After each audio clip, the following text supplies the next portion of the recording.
Nessa parte de pintura digital, a gente vai ver os shapes e as formas, tipo assim, contornos e formas, né? Formas tridimensionais e contornos bidimensionais, mas em geral eu vou tratar mais em inglês, porque é o mais comum pra gente trabalhar. E inclusive eu não consigo trabalhar com Photoshop em português, me dá até nó na cabeça. Mas então, vejam bem a situação. Nós vamos ver aqui shapes e formas para começar. E depois vamos seguindo em frente. Durante o curso vamos passando pelas diversas fases, né?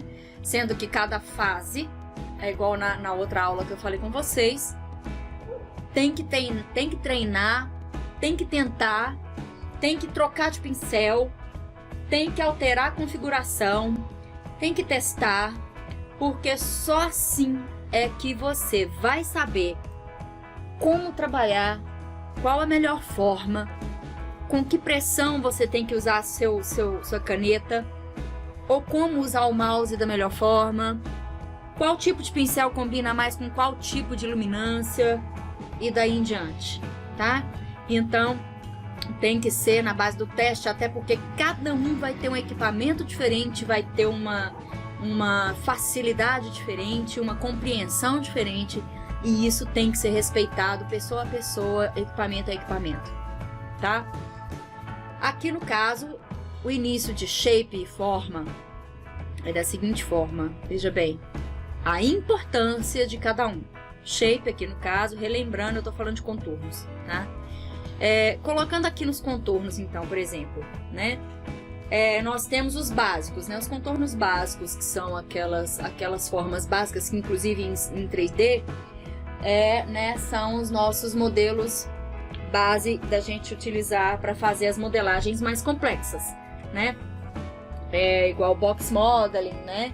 Que usa o cubo como base, ou tem pessoas que usam esfera como base para fazer outros modelos, tem pessoas que não usam nenhum, igual eu gosto de modelar no poly by poly, etc.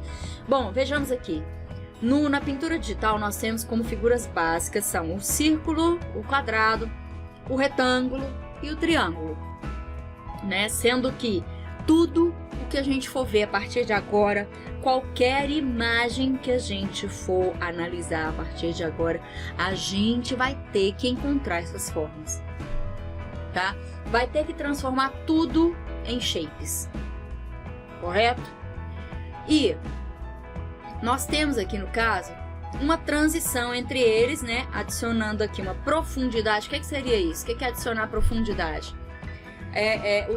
O depth, né, que a gente chama, add depth significa a gente colocar a consciência do 3D em uma imagem 2D. Significa que o olho vai ser enganado, porque é um desenho feito em 2 dimensões. Aqui a gente só tem x e y, a gente não tem profundidade de verdade. Mas adding depth vai significar o quê? Vai significar que a gente vai mentir para o olho. Tá? O olho vai enxergar em 3D, sendo que não é 3D. E é tudo feito via pintura, né? Sem a ajuda do software 3D. Aqui no caso, nós temos as formas, que são o resultado dessa adição de profundidade, né? Do adding depth. Aqui no caso, nós temos o cubo. Tá aí aqui, cubo, cadê você?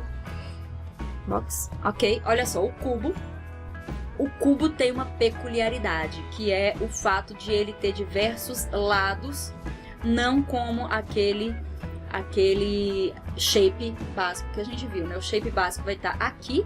Deixa eu pegar um pincel para eu poder desenhar por cima para ficar melhor aqui, tá? Eu vou criar um layer aqui em cima, só para eu poder bagunçar. Então, eu tenho meu cubo aqui com meus 4 lados, aqui tá o meu shape, olha só. Então aqui eu tenho um shape, 2 shapes, 3 shapes, né? São 3 shapes baseados no quadrado, e a gente tem que pensar nessa perspectiva para poder ver a questão de luz e sombra, tá? Mas isso a gente vai ver também um pouquinho mais pra frente, correto? Bom, aqui também a gente vai ver como básico o cone, que é interessante que ele é uma mistura do que a gente vai ver do retângulo com o triângulo. Porque veja bem, o retângulo, que é o que a gente chama cilindro, ele vai virar aqui, olha, uma mistura do retângulo com o círculo. Olha só, ele é redondo, mas ao mesmo tempo ele é retangular, né? E possui o círculo aqui em cima, o que dá essa redondeza a ele, que dá esse brilho diferenciado, certo? Olha só aqui, ó, aqui nós temos o círculo chapado e aqui a gente tem o retângulo, certo? Aqui a gente tem o retângulo. Aqui, olha, o triângulo é o cone. Nós temos aqui o cubo, cadê você? Cone, aqui. Olha só, bordinha. Aquele círculo ali de cima vira uma ponta bem aguda, com um ângulo bem fechado. Aqui embaixo a gente tem um círculo e aqui a gente tem as laterais do nosso cilindro. Ele é uma baguncinha, né, gente? Mas é legal. Bom, aqui a gente tem a nossa esfera, que é mais comum, né? Ela é mais comum, né? Ela é literalmente o círculo com a referência aqui de luz e de sombra. Tirando isso, nós temos aqui, então, os nossos shapes transformados em formas através do contraste aqui de luminância, tá? É esse contraste de luminância que vai dar a depth, que é vai ser o adding depth, é esse aqui, ó. Quando eu falar assim, gente, adding depth, puff, você vai fazer isso aqui, você vai adicionar o contraste da luminância, cara.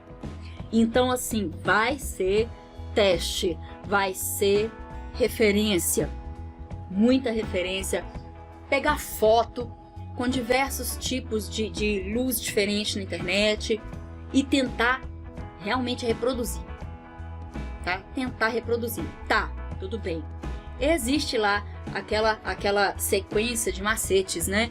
Pra gente ir reproduzindo um desenho. Até porque aqui, muitas pessoas eu sei que estão assistindo essa aula, e eu sei que muitas pessoas provavelmente nunca devem ter pegado num lápis para desenhar qualquer coisa além da infância na pré-escola, né?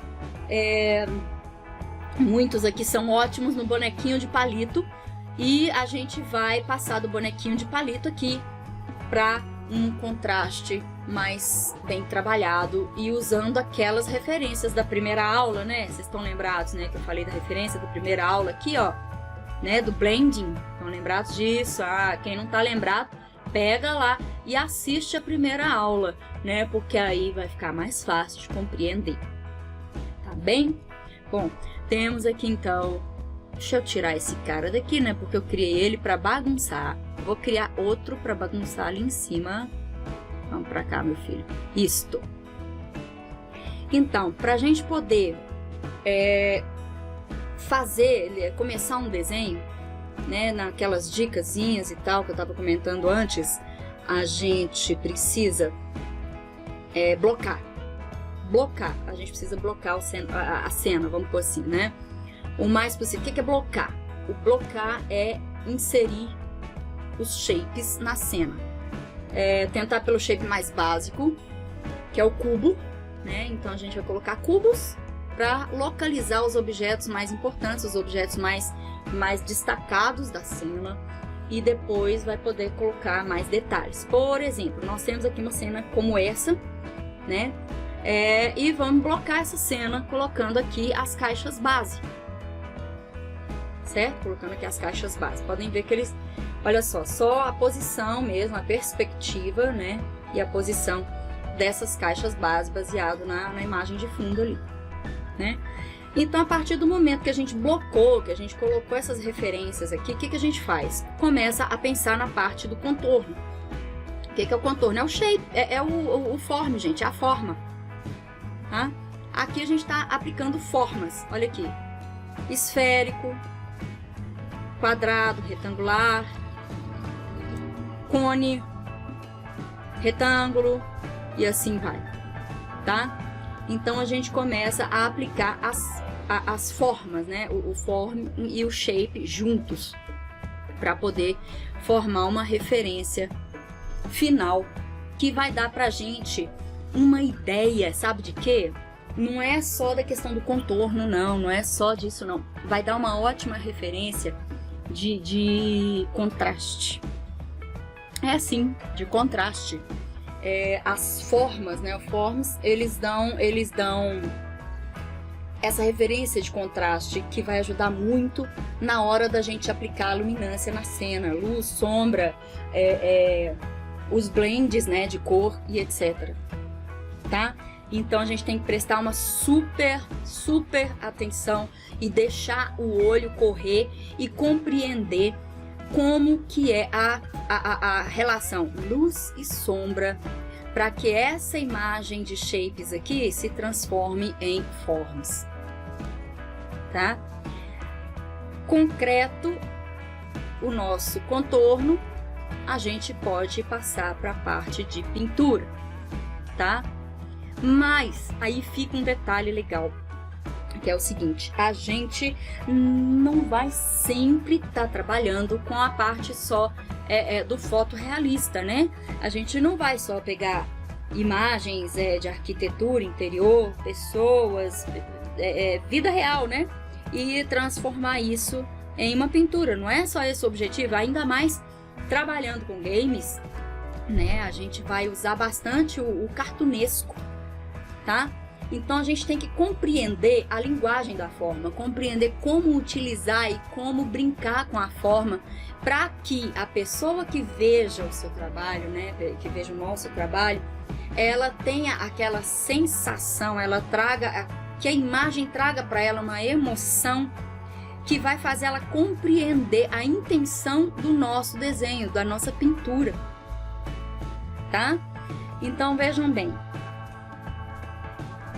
Aqui eu trago essas silhuetas baseadas em shapes, tá?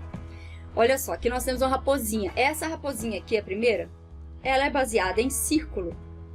Olha como ela é bem redondinha, né? Sem muitos vincos. A segunda raposa já está baseada em quadrado retângulo. Ela já é mais dura, né? Lembra aquele jogo Minecraft? A terceira raposa já é mais triangular, né? Ela já é um pouco mais agressiva, vamos dizer assim. Ela é bastante agressiva porque ela é muito pontuda, né? Lembra uma coisa afiada, uma coisa que corta. Bom, a gente tem que pensar nisso, tá? Nisso que eu falei aqui. Uma coisa fofinha, uma coisa caseira, uma coisa reconhecível como não agressiva, como molinha, como suave, macia, já que uma coisa dura, quebrada, é uma coisa chapada, uma coisa difícil de lidar, e esse já como aquela coisa má, aquela coisa que machuca, que corta, que dói, né? Aqui, ó, quando a gente coloca cores, apesar de ficar um pouco mais fofinho, ainda assim o clima continua esse que a gente comentou antes, né, da linguagem do shape, tá? Agora, se a gente coloca shapes contrastantes, olha que interessante. Você começa a sentir na cena o que é isso funcionando em um ambiente mais complexo. Veja como que a gente enxerga a raposinha como uma coisa assim fofinha e redondinha, enquanto o nosso urso, apesar de ter aqui a parte da barriga e das pernas arredondadas, a gente pode ver que o rosto dele é todo quadrado e triangular aqui na ponta, né? Pontiagudo, né? Como se ele fosse mau e fosse atacar, tá? Agora, gente, é aquela história, né? Pode não ser a intenção, né? Pode ser que a gente queira justamente o contrário, né? Que as pessoas pensem uma coisa, mas vejam outra. Por exemplo, e se esse urso aqui tiver essa aparência mal encarada, mas ao mesmo tempo ele só for mal interpretado? né? Então vai depender da sua história, vai depender da sua intenção, tá? Mas num conceito geral, né, de formas, isso assim nas artes, no design, num conceito geral de formas, é assim que a gente trabalha, tá? Pensando nessa referência. Agora, por exemplo, né, se a gente pegasse assim e colocasse um pássaro aqui que tivesse bordas suaves, né, bordas suavizadas, olha só. Elas são arredondadas, né? Elas não são vincadas, são mais arredondadas. Até no bico aqui tem uma borda mais arredondada, os olhos são arredondados, etc. E ele dá uma sensação de um passarinho legalzinho e bonzinho. Agora, se a gente pega e coloca um cara igual esse aqui, a sensação muda bem, né? A sensação muda bem, muda bastante. Aqui no caso, ele fica mais malvadão. Ele fica numa sensação assim, tipo, nossa, ele vai me bicar, vai me machucar. Mas e se a gente quisesse um meio termo? Né? E se quisesse um meio termo? Então a gente mistura, né, um pouco deste com um pouco daquele, vira uma coisa parecida com essa, que já fica aquela coisa assim, não sei exatamente para que lado que esse cara pende, né? Mas como eu já disse antes aqui na hora que eu falei sobre o urso e a raposa, tudo vai depender do roteiro. Tudo vai depender da intenção, né? O resultado final vai depender do que você quer no seu roteiro, tá certo? Então aqui a gente vai trabalhar o quê?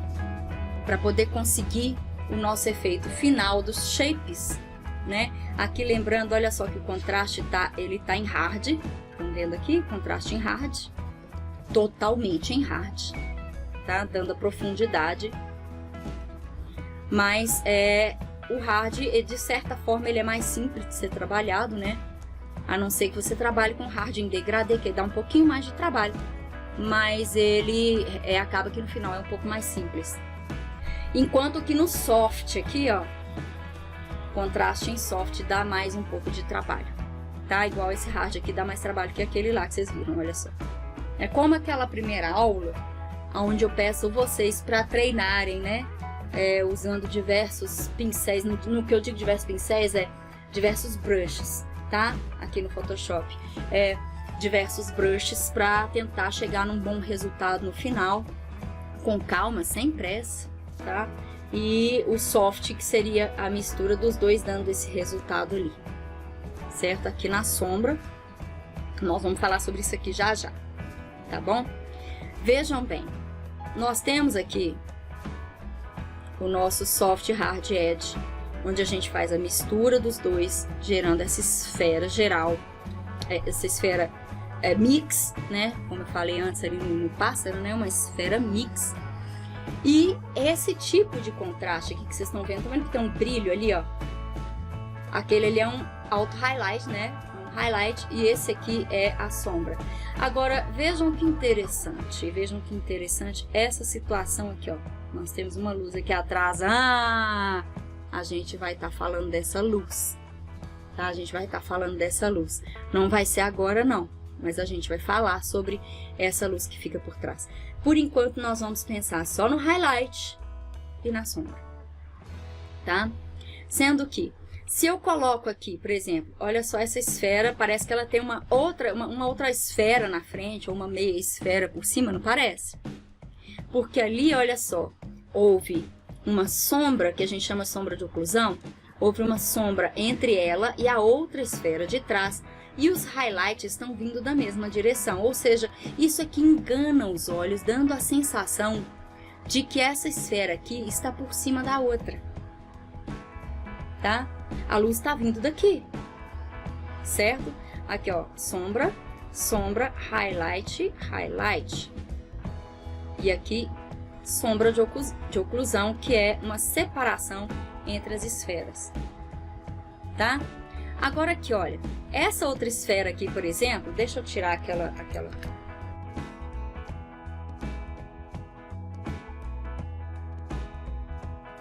Nós temos aquela outra esfera que já dá uma sensação inversa dessa, né? Como se a esferinha aqui estivesse furando ela, tá? Aí eu vou falar de novo. Por quê? Por causa da relação de luz e de sombra. Aqui nós temos um highlight e aqui nós temos sombra, certo? Só que na esfera de dentro nós temos sombra e o highlight está aqui. Então isso dá aquela sensação ali de que a esfera foi furada pela outra. É tudo ilusão de ótica, né? Pura ilusão de ótica. Eu vou tirar essa porque eu quero falar sobre esse edge aqui. Vejam bem aqui, ó. Eu tenho aqui esse edge, estão vendo que ele tá bem vincado, né? Ele foi feito para ser vincado assim, tá? A gente tem que tomar cuidado, porque, por exemplo, essa pode ser sua intenção, ou você pode ter a intenção de um edge mais abaulado, mais macio, né? Com um soft, tá? Aí vai precisar de mais blending aqui nessa pintura, tá certo? Esse edge aqui é totalmente diferente daquele edge aqui, que aqui a gente tem um edge bem mais soft, né? Aí eu trago para vocês aqui, por exemplo, referência, né? Pra gente ver essa questão da luz. Sempre use referência, fotografia, procura, pega no Google, tá? Pega no Google. Aqui você pode ver claramente que a luz vem de cá, né? Então aqui tem a luz, certo? A luz tá vindo aqui, olha aqui o highlight, estão vendo o highlight ali? Olha aqui em cima, ó, highlight, highlight. Aqui tem bastante highlight, né? Aqui nós temos outros tons e aqui nós temos o que nós estamos vendo agora, que é highlight e sombra, que é contraste, né? Olha aqui, ó, olha essa sombra. Por quê? Porque a luz vem de cá, então a sombra tem que estar por trás, né? Olha aqui, ó, a sombra do lado de cá, onde a luz está menor, né? Ó, certo?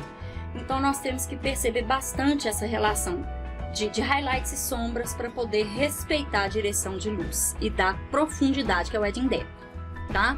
Então o Add in Depth vai ser isso aqui, respeitar a luz para poder conseguir essa profundidade 3D, que seria a nossa forma, tá? Referências, gente, olha aqui, ó, referências, tá? Olha aqui, ó, sombra, né? Aqui nós temos um highlight gigante, né? Aqui, ó, sombra com hard edge, tá? Aqui já é um soft edge com sombra. Opa, desculpa, aqui já é um soft edge com sombra, tá vendo? Ó. Então a gente tem que fazer toda essa análise da imagem de referência para ajudar na hora de fazer a pintura digital. Então, com o passar do tempo, com o passar das pinturas, a gente vai meio que decorando, mas é sempre bom tentar conseguir uma referência de luz, tá? Se você não conseguir uma referência exatamente da luz que você quer, fica a dica, pega na sua casa uma lanterna, qualquer fonte de luz que possa te ajudar com um objeto determinado, coloque esse objeto num fundo branco ou na cor que você precisar e faz uma fotografia ou simplesmente dá uma observada legal para poder pegar essa referência, tá? Aqui nessa ovelhinha, por exemplo, tá tudo mais soft, né? Mais cartoon. Tá tudo mais soft. Aqui a gente vê os highlights, né? Os highlights estão aqui e aqui a gente tá vendo aqui as sombras, né? Com as oclusões ali, tá? Ó, oclusão aqui. Aqui nós temos oclusão, sombra, highlight, certo? E assim vai. Aqui tem um baita highlight no olho, né? Igual aquele exercício que a gente brincou. Mas então, a título desta aula, o que é que vocês têm que perceber, que vocês têm que brincar, que vocês têm que treinar, o que vocês têm que fazer? Vocês têm simplesmente que reparar sombras, partes de brilho, né, que é o highlight, sombras, shadows, highlights, brilhos, shapes e formas básicos para poder depois usar esse contraste como base para fazer a sensação do Add in Depth, né? Da adição de profundidade. E treinem, façam, brinquem, peguem imagens no Google, tirem suas próprias fotos se quiser, criem, igual aquela ovelhinha, criem alguma coisa, um desenho, né? E brinquem de fazer uma forma nesse desenho que seria dar a ele essa profundidade Add in Depth, ok? Então é isso, até mais, até a próxima.